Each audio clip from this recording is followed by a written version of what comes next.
عمران خان کی کہانی کرکٹ کے میدان سے لے کر وزیر اعظم کی کرسی تک سبھی جانتے ہیں، لیکن ان کی سیاسی زندگی کی طرح ان کی ذاتی زندگی بھی ہمیشہ سے ہیڈ لائنز میں رہی ہے، خاص طور پر ان کی 3 شادیاں۔ تو آئیے آج ان کی کہانی کے اسی پہلو کو ذرا گہرائی سے سمجھتے ہیں۔ اور کہانی کا جو سب سے نیا موڑ ہے وہ آیا 17 جنوری 2025 کو، جب عمران خان کو 14 سال قید کی سزا سنائی گئی۔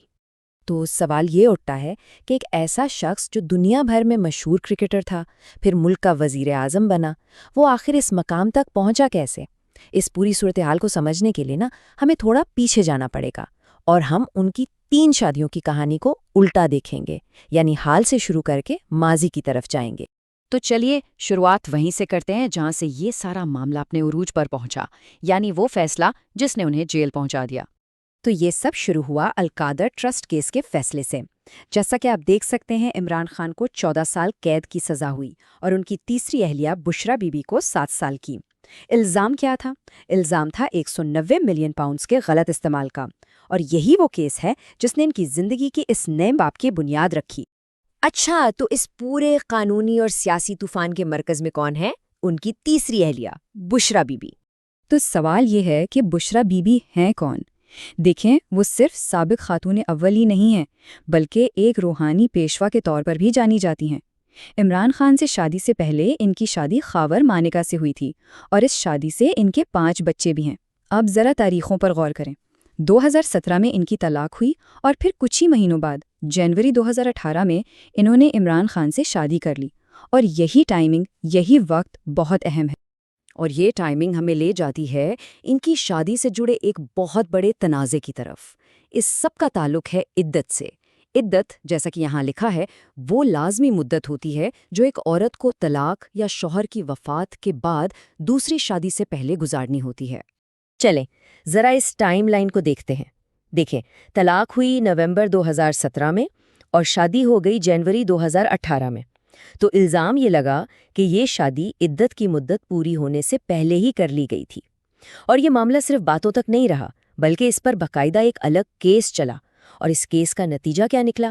اس جوڑے کو غیر قانونی شادی کے الزام میں مزید 7 سال قید کی سزا سنا دی گئی۔ تو یہ تو تھی بشرا بی بی کی کہانی، لیکن ان سے پہلے عمران خان کی زندگی میں ایک اور بہت ہی ہنگامہ خیز باب گزرا ہے، اور وہ تھا ان کی دوسری شادی کا۔ یہ شادی ہوئی تھی برطانوی پاکستانی صحافی ریحام خان سے، اور جیسا کہ آپ دیکھ سکتے ہیں یہ بہت ہی مختصر تھی۔ 2014 کے آخر میں شروع ہوئی اور 2015 تک، یعنی بمشکل 1 سال ہی چلی۔ لیکن اس شادی کی مدت جتنی مختصر تھی اس کے بعد آنے والا طوفان اتنا ہی بڑا تھا۔ شادی تو ختم ہو گئی، لیکن کہانی یہاں ختم نہیں ہوئی۔ ریحام خان نے اپنی کتاب لکھی، اپنی سوانح عمری، اور اس میں انہوں نے بے وفائی اور گھریلو تشدد جیسے بہت سنگین الزامات لگائے۔ اور شاید ان میں سب سے سنسنی خیز دعویٰ یہ تھا کہ عمران خان نے مبینہ طور پر ان کے سامنے یہ مانا تھا کہ ان کے 5 ناجائز بچے ہیں، اور ان میں سے کچھ کا تعلق بھارت سے ہے۔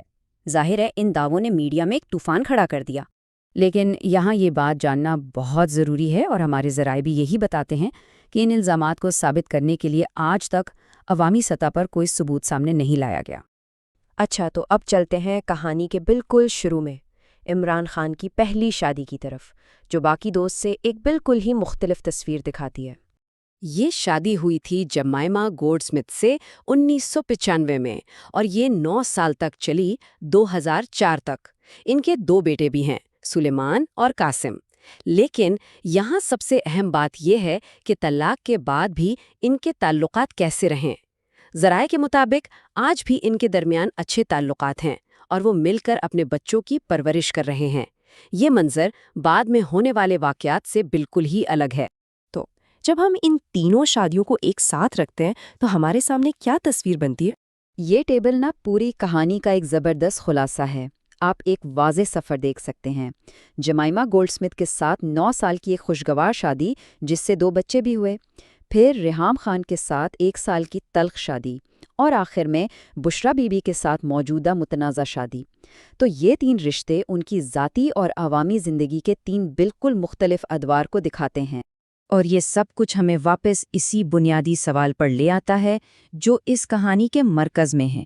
جب کسی کے ذاتی فیصلے اور تعلقات کے نتائج اتنی گہرائی سے اس کی سیاسی اور قانونی زندگی سے جڑ جائیں تو یہ سوچنا پڑتا ہے کہ کسی بھی عوامی شخصیت کے لیے نجی زندگی اور عوامی میراث کے بیچ میں لکیر کہاں کھینچی جائے، اور کیا ان دونوں کو الگ رکھنا واقعی ممکن بھی ہے؟ اسی سوچ کے ساتھ ہم آپ کو چھوڑے جاتے ہیں۔